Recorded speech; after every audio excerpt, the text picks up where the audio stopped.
2001, 2002, 2003, 2004, 2005. Ragazzi, ho seminato i peperoncini, ho dovuto ridurre la produzione perché ho fatto il rogito per i vasi con mia madre, perché mia madre è tornata, no? Mi sono trasferito a casa mia, però a casa mia non ho tanto sole perché ho il terrazzo a nord. Allora ho seminato i peperoncini qua.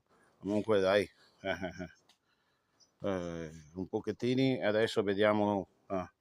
Preparo altri vasi, li metterò fuori in giardino. Va bene, dai.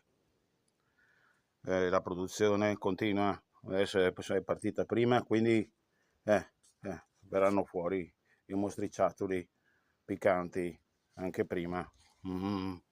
Meglio così. Ciao!